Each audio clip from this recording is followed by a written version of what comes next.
we explore a common position you may have heard from your atheist friends. We're like biological machines, and all of our actions and thoughts and everything are all just like determined by laws of physics and chemistry. I mean, this is basically common knowledge now. Somebody's poisoned the water hole!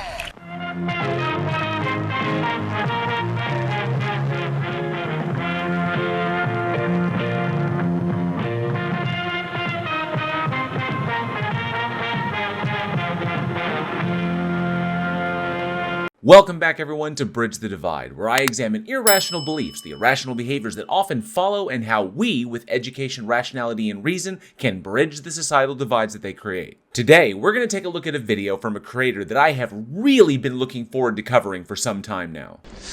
Ooh, so exciting.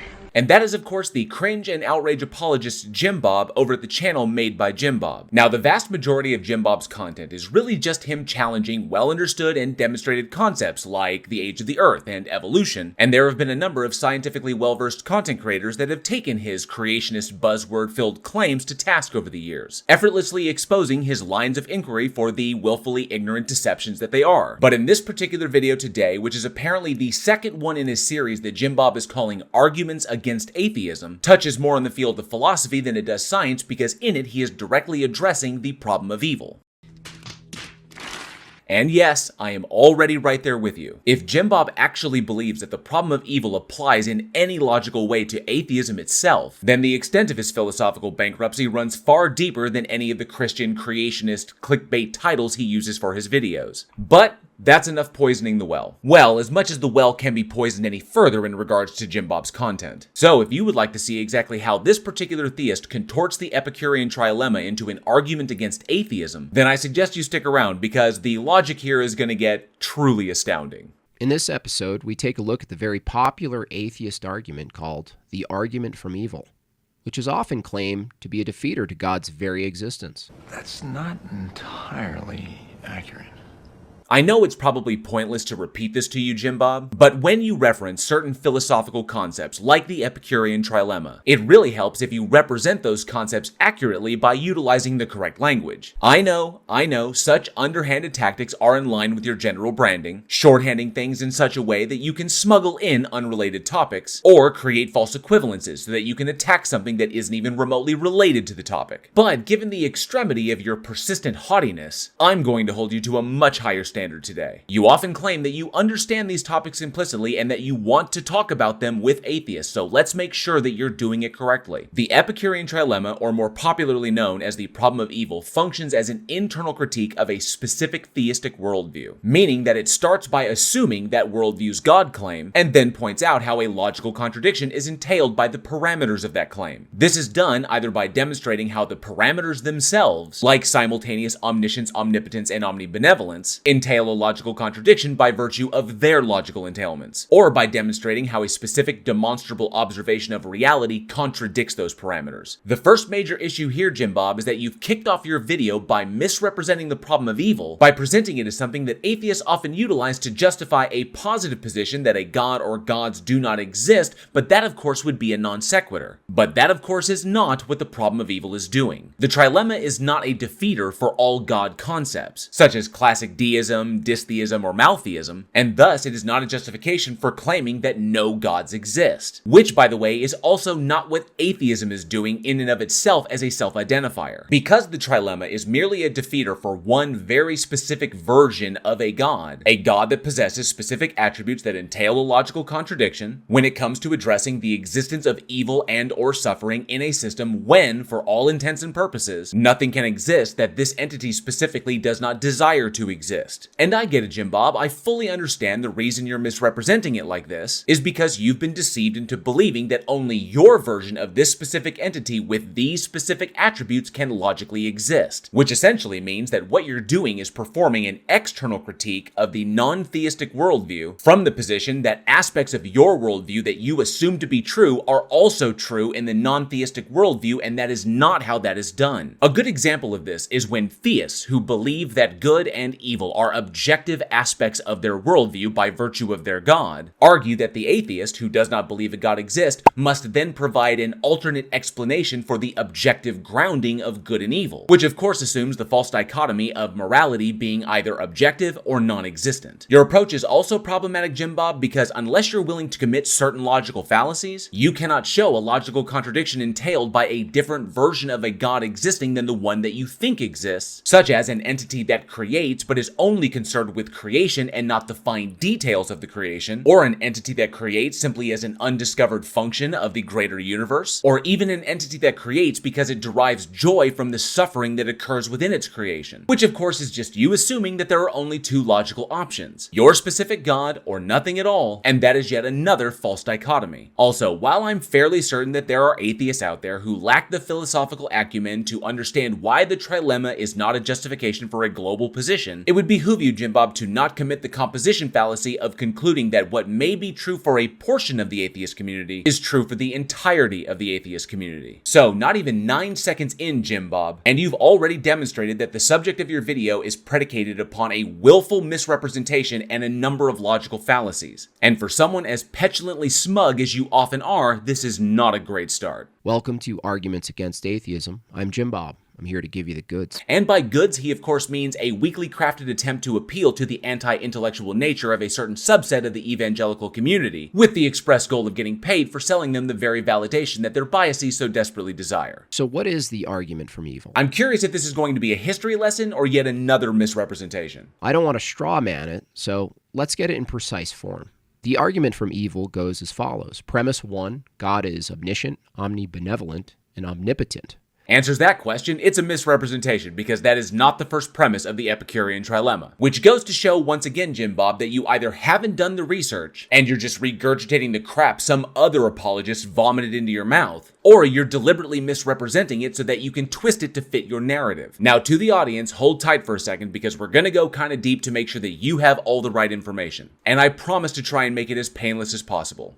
What are we waiting for? The earliest known reference to the very concept of a problem of evil is found in the Majjhima Nikaya, an early Buddhist text, where the Buddha, circa 6th or 5th century BCE, states that if a god created sentient beings, then due to the pain and suffering they feel, he is likely to be an evil god. Now from there, we head west to ancient Greece and fast forward 1 or 2 centuries. The logical problem of evil, formulated by either the deist Epicurus or Carneades, circa 4th or 3rd century BCE, states as follows. Premise 1. If an omnipotent, omnibenevolent, and omniscient God exists, then evil does not. Premise 2. There is evil in the world. Conclusion. Therefore, an omnipotent, omnibenevolent, and omniscient God does not exist. As you can see, the conclusion follows from the premises and indicates not that a God entity in and of itself does not exist, but only that if it were to exist, then it cannot logically possess the attributes described in premise 1. This critique is further backed up by this expansion on the problem of evil that I myself like to use. Premise 1. If an omnipotent, omnibenevolent, and omniscient entity exists, then nothing exists external to that entity to determine or dictate what that entity must not, can, or cannot do. Premise 2. Things exist externally of the aforementioned entity. Conclusion 1. Anything that exists external to the aforementioned entity does not exist out of logical necessity, but exists solely out of the personal desire of the entity. Premise 3. Evil, or the circumstances that facilitate evil outcomes, exist in the world and exist external to the entity by virtue of premise 1. Premise 4. Evil, or the circumstances that facilitate evil outcomes, do not exist out of logical necessity, but exist solely out of the personal desire of the entity by virtue of premise 2. Conclusion 2. If the aforementioned entity exists, then the desired existence of evil, or the desired circumstances that facilitate evil outcomes that have been rendered logically unnecessary, contradicts the trait of omnibenevolence. Thus, were a god or deity-like entity to actually exist, then it cannot logically possess the attributes often ascribed to it by the Christian worldview. God damn, man, that's heavy shit. You okay? I can't breathe. Now, I know that was a mouthful, but having laid that all out, let's see where Jim Bob tries to take us. Premise 2. An all-knowing, all-loving, and all-powerful God wouldn't permit suffering in the world. While there are certainly more accurate ways that could have been phrased, I think for our purposes here that premise will work. Premise 3. There is suffering in the world.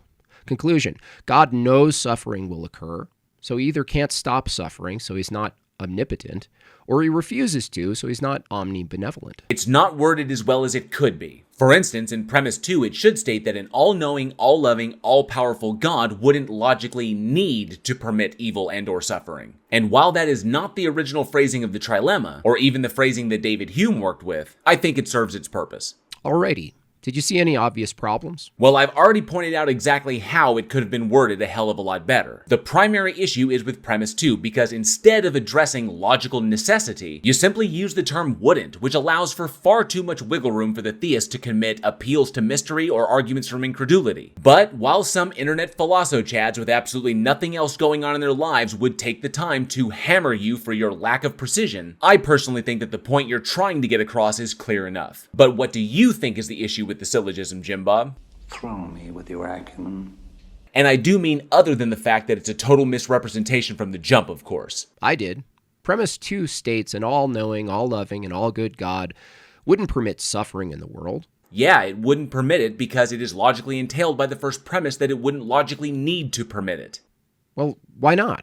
What's the contradiction? As the attributes that are detailed out in the first premise imply that there is nothing that exists that dictates to this God entity that evil or suffering must necessarily exist, then it follows that there is no logically necessitated reason for it to exist other than this entity desires it to exist, which directly contradicts premise 1. This is what happens, Jim Bob, when you do not articulate your work accurately, and you deceptively leave these important entailments out of the equation in order to salvage this deity that you've put so much stock into from the scrap heap of incoherency. It seems this very low-level argument from personal incredulity has no basis. Okay, now you're just talking out of your ass, Jim Bob.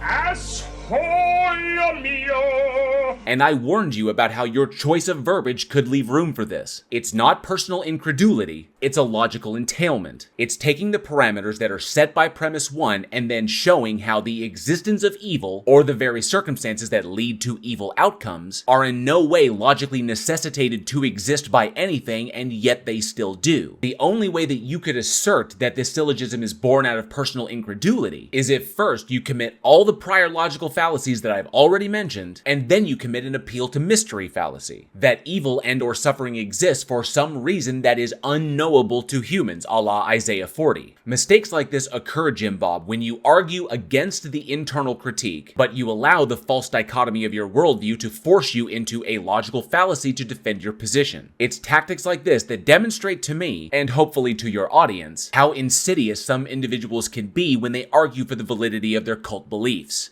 From a Christian view, long-suffering is actually a virtue. I'm really hoping he doesn't try to salvage this with an appeal to free will. But of course, if he does, I'll just explain how that fails as well. It is through suffering and sacrifice that we participate in the good. The overcoming of suffering is thematic in the Christian view and praxis. Yes, that's a claim as to what Christians think, Jim Bob, but that doesn't explain how they reconcile that contradiction. You can't just say it's not actually a problem because Christians have chosen not to view it as a problem. Unfortunately for you, your post hoc proprietary viewpoints do not change the parameters of the internal critique. Because even if you and other Christians arbitrarily choose not to view evil as a problem, you're still acknowledging that evil does in fact exist and it is still anathema to good. Really, you doing this is just a blatant attempt to try and deflect away from the logical entailment by basically claiming that the critic doesn't hold a logically consistent conception of the Christian worldview because they are not a Christian, which of course is a non sequitur. Essentially, when we get down to brass tacks, it's really just a convoluted way for Jim Bob to say nuh-uh. And that is not how logic works. This premise also makes an assumption that suffering is evil. So now we're getting into worldview semantics. In the non-theistic worldview, it is acknowledged that suffering, either natural or artificial, is just reality. To put it rather simply, in the system we currently live in, for things to continue living, other things must die, and oftentimes they die horribly. Damn, nature, you scary! It really is just a savage facet of the beautiful system that we humans are a product of. However, in the theistic worldview, if we assume the attributes that you ascribe to the god, Jim Bob, it's entailed that suffering is a state that does not logically need to exist by virtue of the god category. And yet, it still does, which is something that I would love to hear you try and reconcile, Jim Bob. And by that I mean without utilizing proprietary definitions or committing yet another logical fallacy. My question to the atheist is, What makes suffering evil? And here you've twisted it yet again, Jim Bob, and I suspect that you've done so in a deliberate attempt to deceive your audience. Firstly, suffering, in and of itself, is basically defined as a state of undergoing pain, hardship, or distress. And of course, it says nothing as to the cause or nature of that pain, distress, or hardship. Now, we as a species can understand these concepts collectively as an overall reduction in well-being, inflicted either artificially or naturally. Secondly, atheists are not generally making the claim that suffering is objectively evil in the non-theistic worldview. They're simply pointing out the entailment that desired suffering is evil in the theistic worldview, because nothing logically necessitates that your God must include any form of suffering in the system it creates. Thus, it follows that because suffering is identifiable in the system, then it only exists there because your God desires it to exist, thereby rendering this specific entity as not omnibenevolent or all-loving. By your own lights, Jim Bob, desired suffering is evil, and the atheist is just pointing that out to you. Now, what you did here, Jim Bob, and I have noticed that you do this kind of dishonest bullshit a lot, is you took the internal critique of the theistic worldview and then attempted to flip it into an external critique of the non-theistic worldview, while dishonestly holding the atheist to your objective standard of evil, just so you could demand evidence to support a position that the atheist doesn't necessarily hold to, which basically means that you're demanding evidence from a worldview for something that doesn't necessarily exist in that worldview. And no bones about it, that is just blatant intellectual dishonesty. And on a more personal note, it's morally repugnant, willfully dishonest, and theocratically predatory shit like this that your audience desperately needs to be informed of and safeguarded from. Now, from this point, we're gonna jump ahead a little bit in the video, because from here, all Jim Bob really does is mire everything down and hashing out the subjective differences between natural and artificial suffering, while still assuming that the atheist is holding to the objective standard of evil and suffering that he does. Plus, I personally find his animations and his attempts at toxic humor to be next level cringe, and I won't subject you to them.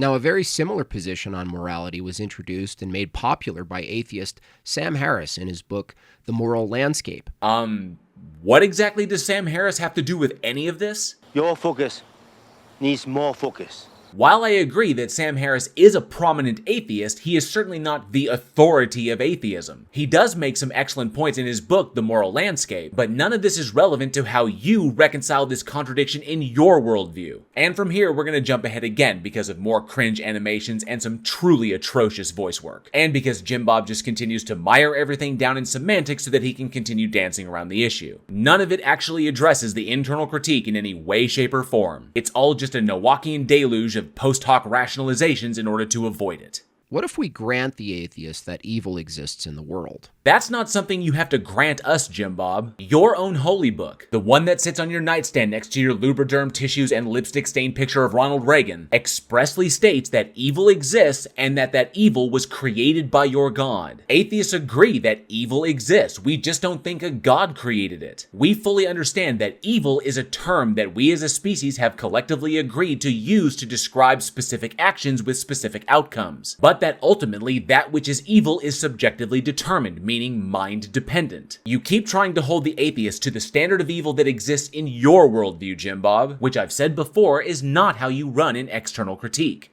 If evil exists, this necessitates an absolute standard for good. And that is incorrect because it assumes the atheist holds to evil being an objective aspect of reality, which would logically necessitate an objective form of good, which the vast majority of atheists do not do. The error that you are repeatedly committing here, Jim Bob, is that you are assuming that morality is an objective feature of all worldviews, which it decidedly is not. Now, speaking personally as a moral relativist, this really isn't an issue for me, and really only stands as something a moral realist would have to reconcile without committing the same logical fallacies that the theist does. And again, Jim Bob, this is yet another composition fallacy. That some atheists may be moral realists does not indicate that all atheists are moral realists. And just to give you a little bit of insider information, individuals like me hold moral realist atheists to the same standard that we hold you. The moment the atheist says evil does in fact exist, beyond our opinions or our preferences, Ah, yes, when the atheist makes the claim that evil is an objective feature of the universe, which this atheist does not because there exists no evidence to indicate that good and evil are mind independent. And until you, Jim Bob, can demonstrate that good and evil exist independently of a mind, and yes, that includes the mind of your God, then technically you're in the same subjective boat as we are, just screaming at us from the other side.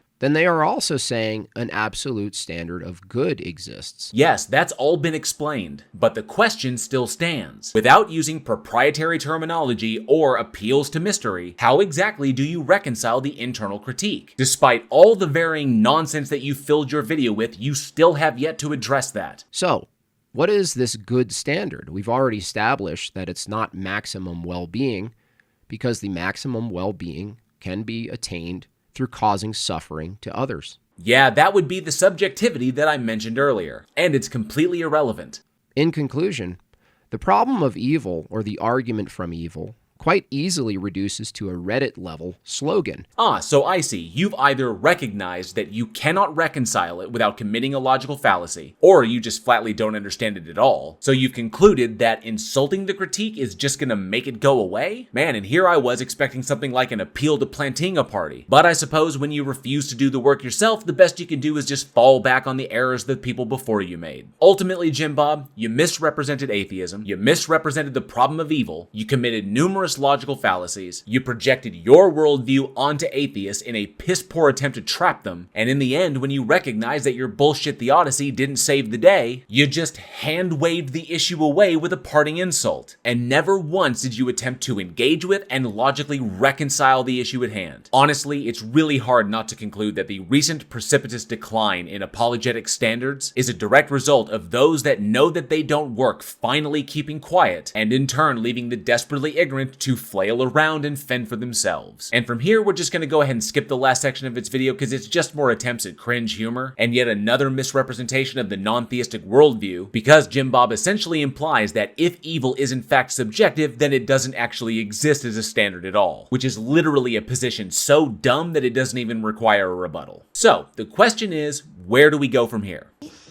Honestly, I have no fucking idea. Now, usually, I would attempt to offer a way in which we could bridge the divide between Jim Bob's position and mine, by showcasing how each of us can do something better and more efficiently so that we can actually have a productive conversation, and both walk away with a more honest understanding of each other's worldviews. But personally, at this point, I feel that the impasse that Jim Bob deliberately creates is untraversable. For individuals like Jim Bob, given his repeated egregious behavior in debates, his misrepresentations, outright lies, and cringe attacks on atheists, and his truly phenomenal levels of willful ignorance regarding matters of philosophy and science, I think that I can safely conclude that my usual undertaking has been rendered pointless, as it is demonstrably not something that Jim Bob has ever been interested in, because all he's really interested in is making money by selling fearful and ignorant Christians their validation. Like Kent Hovind, Matt Powell, Greg Locke, and hundreds of others, he's a liar, he's a grifter, and he's a predatory theist, and unfortunately, there is just not much that can be done with that. However, I do think it is possible to bridge the divide with those individuals that Jim Bob is targeting, those silent members of his audience who honestly would like to know more about these things. I think productive conversations can be had there, even if it's only to reduce Jim Bob's potential victim pool. And for any one of you watching this who may be a regular over at Jim Bob's, I strongly recommend that you take the time to critically analyze those arguments and critiques that Jim Bob so flippantly disregards so that he doesn't have to deal with them, and then ask yourself this very important question. When Jim Bob so adamantly demands absolute logical consistency from atheists, then why exactly is it that he persistently refuses to hold himself to that same lofty standard? Because if his God truly existed, then what exactly in his worldview would it endanger to do so?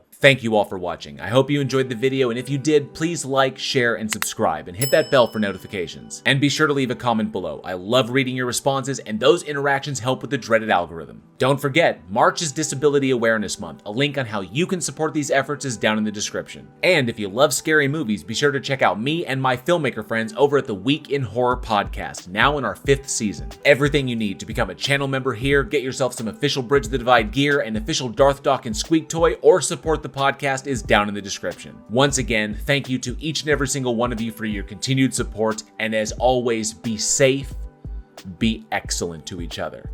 and together, we can bridge the divide.